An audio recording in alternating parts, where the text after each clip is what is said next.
तो कैसे आप लोग? नॉर्सेट की तैयारी कैसी चल रही है? आशा करता हूँ बहुत अच्छी चल रही होगी। कुछ ही दिन रह गए नॉर्सेट एग्जाम में।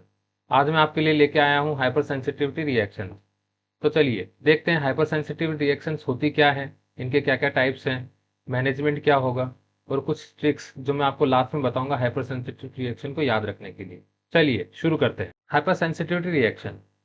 हाइपर सेंसिटिव रिएक्शन एक एक्सेसिव या इनअप्रोप्रिएट रेस्पॉन्स है हमारे इम्यून सिस्टम का किसी एंटीजन के अगेंस्ट। ठीक है, चलो समझते हैं ये एक्चुअल में होता क्या है। यहाँ पे एक वर्ड यूज किया गया है एक्सटर्नल स्टिमुलस। एक्सटर्नल स्टिमुलस मतलब कोई भी एंटीजन जैसे पोलन, फूड, ड्रग्स, ये सब एक्सटर्नल स्टिमुलस में आते हैं।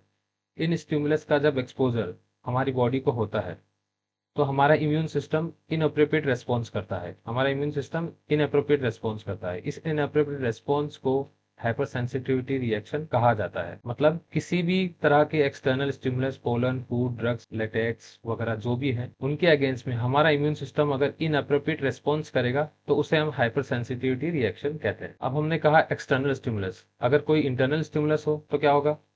ठीक है, इंटरनल स्टिमुलस मतलब हमारे बॉडी के खुद के एंटीजन, स्किन, न्यूरॉन एक्सेट्रा, उन सब के अगेंस्ट अगर हमारा इम्यून सिस्टम इनअप्रोप्रिएट रेस्पॉन्स करता है तो उसे हम कहते हैं ऑटो इम्यून रिएक्शन।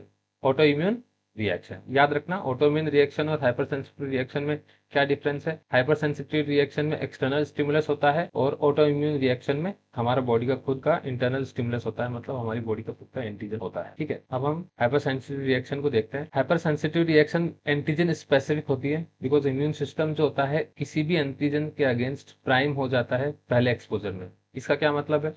जब कोई एंटीजन जैसे कि पोलन, फूड, ड्रग, जब कोई पर्सन इन एंटीजन से फर्स्ट टाइम एक्सपोज होता है तो हमारा बॉडी का इम्यून सिस्टम सेंसिटाइज हो जाता है इस एंटीजन के against.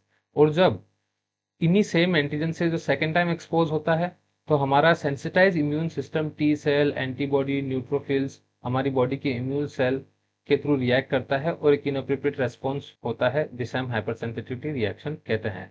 Hyper sensitive reaction 4 type की होती है जिसमें पहले 3 टाइप जो होते हैं वो एंटीबॉडी मीडिएटेड होते हैं और लास्ट टाइप जो होता है वो सेल मीडिएटेड होता है। हम फर्स्ट टाइप से शुरू करते हैं। Type first, hyper sensitivity. इसको एनाफाइलेटिक रिएक्शन भी बोलते हैं, एटॉपिक एलर्जी भी बोलते हैं, एलर्जिक रिएक्शन भी बोलते हैं और इमीडिएट रिएक्शन भी बोलते हैं। ठीक है, जैसे इसमें क्या होता है, कोई भी एंटीजन, पोलन, फूड, ड्रग का फर्स्ट टाइम जब एक्सपोजर होगा किसी पर्सन से तो उसका इम्यून सिस्टम सेंसिटाइजेशन शुरू करेगा इस एंटीजन के अगेंस्ट। इस कंडीशन में आईजीई एंटीबॉडी जनरेट होती है। फर्स्ट टाइम जब कोई एंटीजन किसी पर्सन के बॉडी के अंदर एंटर करता है, मान लीजिए कोई भी पोलन, फ्रूट, ड्रग है, किसी को भी एलर्जी होती है, जब वो फर्स्ट टाइम एंटर किया होगा किसी पर्सन की बॉडी में तो उस पर्सन की बॉडी में एंटीजन प्रेजेंटिंग सेल जो होती है उस एंटीजन को कैच कर लेती है। नियर बाय लिम्फ नोड्स में वो एंटीजन प्रेजेंटिंग सेल जाती है और वहां पे टी सेल्स एक्टिवेट्स होती हैं। एक पूरा चेन ऑफ कैस्केड चलता है जिससे लास्ट में जाके इस एंटीजन के अगेंस्ट में एंटीबॉडी बन जाती है, आईजीई एंटीबॉडी बन जाती है। अब जब ये पर्सन सेकेंड टाइम एक्सपोज होगा तो मास सेल पर प्रेजेंट ये एंटीबॉडी इस एंटीजन को आइडेंटिफाई कर लेती है। इस एंटीजन को आइडेंटिफाई करने के बाद ये एंटीबॉडी मास सेल को डीजनरेट करने के लिए एक्टिवेट करती है और इस कैस्केड में लास्ट में जाके हिस्टामिन, ल्यूकोट्राइन, प्रोस्टाग्लैंडिन रिलीज होते हैं। इस वजह से उस स्पेसिफिक एरिया के अंदर वेजोडाइलेशन हो जाता है, वेस्कुलर परमिएबिलिटी बढ़ जाती है, तो इस वजह से एडिमा और एरिथमा हो जाता है। इसके कुछ एग्जांपल्स हैं urticaria, hay fever, asthma, eczema, angioedema. ठीक है, अब एनाफाइलेक्टिक रिएक्शन के अंदर सबसे सीवियर लाइफ थ्रेटनिंग रिएक्शन होती है, वो होती है एनाफाइलेक्सिस, एनाफाइलेक्टिक शॉक, जो मैंने बताया था प्रीवियसली। ये जो अर्टिकेरिया, एक्जिमा, है फीवर, एंजियोएडिमा है, ये सब लोकल रिएक्शंस हैं, जबकि एनाफाइलेक्सिस एक लाइफ थ्रेटनिंग सिस्टेमिक रिएक्शन है। ठीक है, टाइप 1 हाइपर सेंसिटिव। इसके अंदर क्या होता है? इसके अंदर नर्वस सिस्टम में feeling of impending Doom, headache, dizziness होता है, हाइपोटेंशन, टैकिकार्डिया, डिसअरिथमिया, कार्डियक अरेस्ट होता है, प्लूराइटिस, एरिथमा, अर्टिकेरिया, सीवियर ब्रोंकोकंस्ट्रिक्शन हो जाता है, स्ट्राइडोर, टैकिपनिया, रेस्पिरेटरी अरेस्ट, डिस्निया होता था। ये सिस्टम में क्रैम्पिंग और एब्डोमिनल पेन फील होता है। तो ये सिम्टम्स है एनाफाइलेक्सिस के। एनाफाइलेक्सिस के मैनेजमेंट से पहले मैं बताता हूँ कि एक रिएक्शन होती है बायोफिजिक रिएक्शन। बायोफिजिक रिएक्शन का ये मतलब होता है कि एनाफाइलेक्सिस के सिम्टम रिजॉल्व होने के बाद रीअकर हो जाएं विद इन 1 to 72 आवर्स और most commonly 6 to 12 hours. Most commonly 6 to 12 hours में एनाफाइलेक्सिस के सिम्टम वापस आ जाते हैं, तो इसको हम बायोफेजिक रिएक्शन बोलते हैं। हम देखेंगे एनाफाइलेक्सिस का मैनेजमेंट क्या है। ठीक है, सबसे पहले हमें एयरवे मैनेज करना है। एयरवे पेटेंट होना चाहिए। अगर ऑब्स्ट्रक्शन फील होता है तो पेशेंट को इंट्यूबेशन के लिए रेडी करना है। अगर ऐसा नहीं है तो इस कंडीशन के अंदर हाई फ्लो ऑक्सीजन देना है 8 to 10 लीटर पर मिनट O2 फेस मास्क से। सबसे इंपॉर्टेंट मेडिसिन है एपिनेफ्रिन, मतलब एड्रिनलिन। इसका एक्वस सॉल्यूशन 1:1000 होता है, मतलब 1 ग्राम पर 1000 ml। प्रैक्टिकली हमें ये मिलती है 1 mg पर ml। 1 ml डोज है 0.3 to 0.5 mg IM हमें देनी है। एवरी 5 to 10 मिनट्स में रिपीट करना है अगर कंडीशन रिजॉल्व नहीं होती है। नेक्स्ट हम नेबुलाइज करते हैं एल्ब्यूटेरॉल से टू ट्रीट ब्रोंकोकंस्ट्रिक्शन। ठीक है, IV डाइफेनहाइड्रामाइन यूज किया जाता है हाइव्स को ट्रीट करने के लिए, हाइव्स एंड रैशेस को ट्रीट करने के लिए।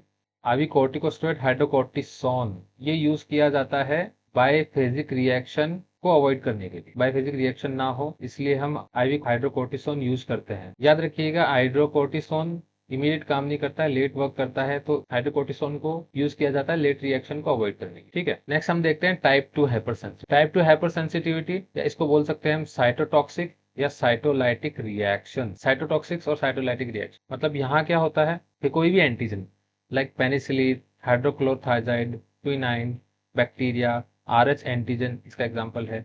ये एंटीजन जो होती है वो हमारे बॉडी की सेल पे अटैच हो जाती है और उस सेल को बोलेंगे हम एंटीजन प्रेजेंटिंग सेल। ठीक है, उस सेल को बोलेंगे एंटीजन प्रेजेंटिंग सेल। ठीक है, फिर क्या होता है जब सेकंड एक्सपोजर होता है, फर्स्ट एक्सपोजर की हम बात नहीं करेंगे, फर्स्ट एक्सपोजर आपको समझ में आ गया होगा। तो जब सेकंड एक्सपोजर होता है तो ये एंटीजन सेल सरफेस पे प्रेजेंट होता है। सेल सरफेस पे एंटीजन प्रेजेंट होता है, वो एंटीबॉडी इसको आइडेंटिफाई कर लेती है और इस एंटीजन से बाइंड कर जाती है। जब ये एंटीजन से बाइंड कर जाती है तो यहाँ पे कॉम्प्लीमेंट सिस्टम एक्टिवेट हो जाता है। ये कॉम्प्लीमेंट सिस्टम एक्टिवेट होगा, कॉम्प्लीमेंट सिस्टम एक्टिवेट होगा तो 4 एक्शंस होंगे। 4 एक्शंस क्या होंगे? इन्फ्लामेटरी रेस्पॉन्स, ऑप्सोनाइजेशन जिसकी वजह से फेगोसाइटिस होगा, मेम्ब्रेन अटैक कॉम्प्लेक्स बनेगा जो को सेल लाइसिस करेगा और नेचुरल किलर सेल एक्टिवेट हो जाएगी। ये चारों रिएक्शन मिलके हेमोलाइटिक एनीमिया कॉज करेंगे। तो हमने देखा कि कोई भी एंटीजन जैसे penicillin, hydrochlorothiazide, quinine, bacteria, rhesus antigen ये सब हमारे बॉडी की सेल्स पे प्रेजेंट हो जाते हैं जाके, जिसे एंटीजन प्रेजेंटिंग सेल हम बोलते हैं APC। APC पे जाके ये जब प्रेजेंट हो जाते हैं और एंटीबॉडी इस APC को आइडेंटिफाई कर लेती है और वहां पे कॉम्प्लीमेंट सिस्टम एक्टिवेट हो जाता है। कॉम्प्लीमेंट सिस्टम एक्टिवेट हो जाता है तो it leads to inflammatory response, opsonization, membrane attack, complex formation and natural killer cell and it leads to haemolytic anaemia. इसलिए हम इसे बोलते हैं साइटोटॉक्सिक साइटोलाइटिक रिएक्शन। अगर पेनिसिलिन होता है, पेनिसिलिन एंटीजन होता है उसके केस में RBC डैमेज होती है। क्विनाइन अगर एंटीजन होता है उसके केस में प्लेटलेट डैमेज होता है, होमोसाइटोपिनिया होता है। ठीक है, ठीक है, एग्जांपल देखते हैं ABO incompatibility transfusion reaction. B positive blood group का कोई पेशेंट है, उसको हम A पॉजिटिव ब्लड दे देते हैं तो डोनर की बॉडी के अंदर ऑलरेडी एंटी-A एंटीबॉडी प्रेजेंट है। इस ब्लड के अगेंस्ट जो उस डोनर को मिल रहा है उसके अगेंस्ट एंटीबॉडी प्रेजेंट है, तो ये एंटीजन एंटीबॉडी कॉम्प्लेक्स बनेगा, कॉम्प्लीमेंट सिस्टम एक्टिवेट होगा और वो रिएक्शंस हो जाएंगे जिससे हेमोलाइसिस हो जाएगा। ठीक है, RH इनकम्पैटिबिलिटी में सेम होगा। ड्रग पेनिसिलिन, हाइड्रोक्लोरोथाइजाइड, क्विनाइन में भी सेम कंडीशन होगी। गुड-पास्चर सिंड्रोम और गियर डिजीज भी इसके एग्जांपल्स हैं। तो इस कंडीशन में हमें सबसे पहले एंटीजन को रिमूव करना है। अगर किसी को ब्लड चल रहा है तो ब्लड स्टॉप करना है, अगर किसी को ऑफेंडिंग ड्रग चल रही है तो वो ड्रग स्टॉप करनी है। और सेकंड एक्सचेंज ट्रांसफ्यूजन करना है या प्लाज्माफेरेसिस करना है, वाइटल्स मॉनिटर करने हैं, यूरिन आउटपुट देखना है, हेमोलाइसिस के साइन एंड सिम्टम देखने हैं। ठीक है, ये कंडीशन है। तो ये था type 2 hypersensitivity.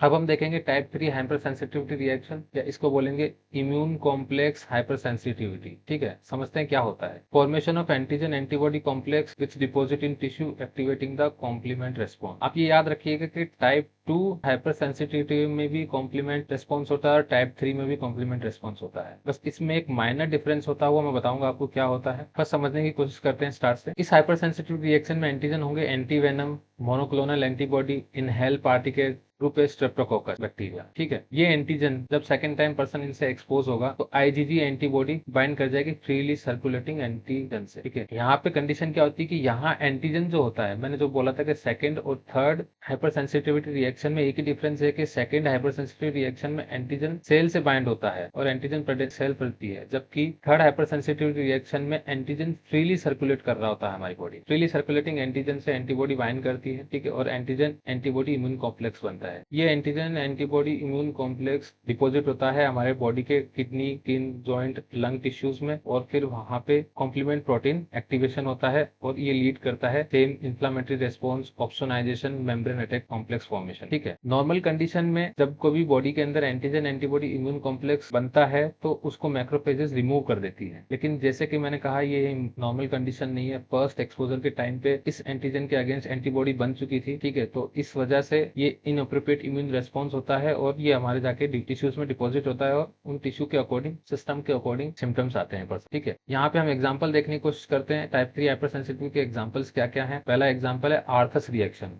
Arthus reaction is an acute localized inflammatory response that typically occurs after vaccination. किसी पेशेंट को वैक्सीन होती है तो उस कंडीशन में बहुत बार ऐसे आर्थस रिएक्शन बनती है। एग्जाम्पल इस वैक्सीन का टिटनेस और डिफ्थीरिया है। ठीक है, रेडनेस, स्वेलिंग, पेन, इंड्यूरेशन ये सब होते हैं और यूजुअली ये वैक्सीनेशन के 2 to 8 आवर्स बाद होते हैं और पीक पे रहते हैं 12 to 36 आवर्स तक। दूसरा एग्जाम्पल आता है serum sickness. Serum sickness is a systematic inflammatory response that typically occurs after exposure to foreign proteins such as animal antisera monoclonal antibodies। ठीक है, तो दोनों में सिर्फ इतना ही डिफरेंस है कि आर्थस रिएक्शन एक लोकलाइज रिएक्शन है, जहां हमने वैक्सीन लगाई उस साइट ऑफ वैक्सीन पे redness, swelling, pain and induration होगा, जबकि सीरम सिकनेस एक सिस्टेमिक रेस्पॉन्स है, पूरी बॉडी में इफेक्ट होता है और ये एक्सपोजर इसके अंदर एनिमल एंटीसेरा मोनोक्लोनल एंटीबॉडीज होती हैं। सिम्टम्स क्या होंगे? Fever, arthralgia, hive, skin rashes, malaise, lymphadenopathy. और ये सिम्टम आर्थस रिएक्शन के कंपैरिजन में डिलेड होते हैं, एक्सपोजर के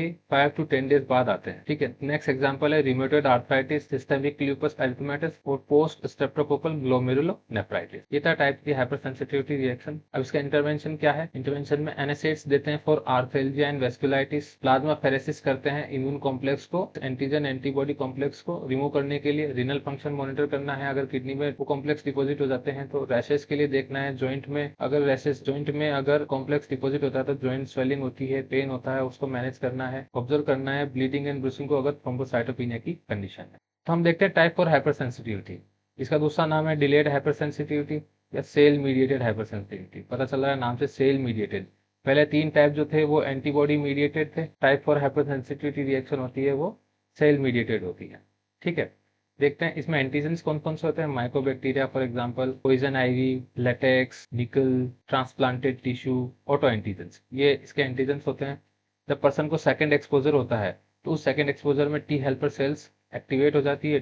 हम डीप में नहीं जाएंगे, ये पूरा एक कैस्केड होता है। सिंपली देखेंगे कि लास्ट में जाके साइटोकाइंस, इंटरफेरॉन, इंटरल्यूकिन्स रिलीज हो जाते हैं और इस कंडीशन की वजह से इन्फ्लेमेटरी रेस्पॉन्स होता है, एडिमा होता है, रेडनेस होती है। ठीक है, और इस रेस्पॉन्स को होने में 24 to 48 आवर्स लगते हैं। ठीक, इसलिए इसे डिलेड रिएक्शन बोलते हैं। इसके एग्जाम्पल क्या है? Purified protein derivative PPD Mantoux test जिसे हम बोलते हैं, कॉन्टेक्ट डर्मेटाइटिस का एग्जाम्पल है, transplant rejection, drug sensitivity, infection response. इसका इंटरवेंशन सिस्टमिक कॉर्टिकोस्टेरॉइड दिए जाते हैं सीवियर और एक्सटेंसिव इन्वॉल्वमेंट के लिए, या फिर टॉपिकल कॉर्टिकोस्टेरॉइड जाते हैं कॉन्टैक्ट डर्मेटाइटिस के लिए। एलर्जन पहचानने के लिए पैच टेस्टिंग की जाती है। स्किन और म्यूकोजा को रेगुलरली एडिमा और इंड्यूशन के लिए मैनेज करना है, वुंड केयर करना है। ठीक है, trick to remember hyper sensitive reaction. हम देखते हैं वो आसान ट्रिक क्या है जिससे आप हाइपर सेंसिटिव रिएक्शन का ओवरऑल कुछ चीजें जो इंपॉर्टेंट है वो याद रख सकते हैं।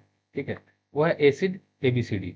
एसिड में ए से मतलब है हाइपर सेंसिटिविटी रिएक्शन। इसमें इस एबीसीडी वाले ए से होता है 4 ए आ जाते हैं, एलर्जी, एटोपी, अस्थमा, एनाफाइलेक्सिस। ये हमारा फर्स्ट एनाफाइलेक्टिक रिएक्शन हो गया। सेकंड सी से आएगा साइटोटॉक्सिक रिएक्शन। यहाँ बी से आएगा antibody mediated reaction to your antigen presenting cell. हमारे बॉडी के एंटीजन प्रेजेंटिंग सेल के अगेंस्ट एंटीबॉडी रिएक्ट। ये आपको याद रखना है, इजीली याद रहेगा। कौन सी रिएक्शन होती है जिसके अंदर एंटीजन प्रेजेंटिंग सेल के अगेंस्ट एंटीबॉडी रिएक्शन होती है? वो है साइटोटॉक्सिक रिएक्शन। आई से आता है इम्यून कॉम्प्लेक्स। सी से आता है complement cascade. Immune complex reaction, इसके अंदर कॉम्प्लीमेंट कैस्केड एक्टिवेट होता है, वो इम्यून कॉम्प्लेक्स एंटीजन एंटीबॉडी के द्वारा।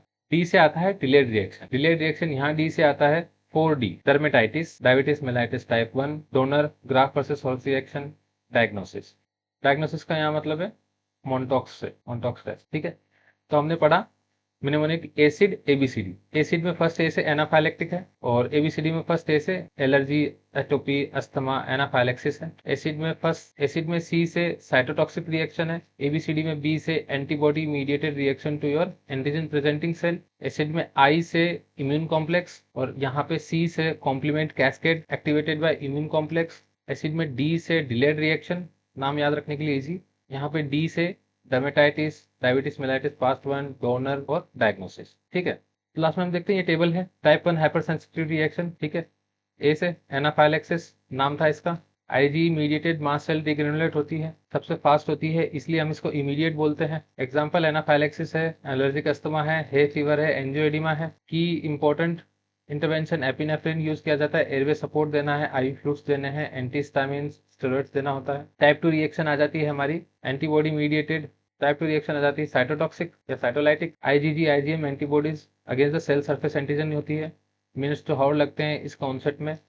एग्जाम्पल है haemolytic transfusion, Goodpasture syndrome, Graves disease. की इंटरवेंशन है ट्रांसफ्यूजन स्टॉप करना है, एंटीजन रिमूव करना है, प्लाज्मा फेरेसिस करना है। थर्ड रिएक्शन आ जाती है immune complex. Immune complex antigen antibody immune complex हमारे टिश्यूज के अंदर डिपॉजिट हो जाते हैं, इसका ऑनसेट होता है 3 to 8 आवर्स में। एग्जाम्पल है एसएलई, रिमेटॉइड आर्थराइटिस। की इंटरवेंशन कॉर्टिकोस्टेरॉइड देना है, एनएसएड्स देना है for inflammation, organ specific damage को ट्रीट करना है, अगर किडनी डैमेज है तो डायलिसिस करना है। टाइप 4 डिलेड, तीनों से अलग। यहाँ पे टी सेल मीडिएटेड होती है, सेल मीडिएटेड हो गई, सबसे ज्यादा टाइम लगता है 24 to 72 आवर्स ऑनसेट में। कॉन्टेक्ट डर्मेटाइटिस इसका example, TB skin test, Mantoux इसका एग्जांपल। टॉपिकल स्टेरॉइड देंगे, एलर्जेंस अवॉइड कर सकते हैं, इम्यूनोसप्रेसेंट्स दे सकते हैं। तो ये था हाइपर सेंसिटिविटी रिएक्शन। हमने देखा हाइपर सेंसिटिविटी रिएक्शन क्या होती है, इनके क्या क्या टाइप्स हैं, मैनेजमेंट क्या है, हाइपर सेंसिटिव रिएक्शन में डिफरेंस क्या है, और कुछ ट्रिक्स हमने देखी। अगर कोई भी कंफ्यूजन है तो कमेंट में बताइए। नेक्स्ट हमारी क्लास रहेगी हाइपर सेंसिटिविटी रिएक्शन के क्वेश्चंस पे। मिलते हैं अगले वीडियो में, तब तक के लिए स्टडी स्मार्ट, स्टे स्ट्रॉन्ग।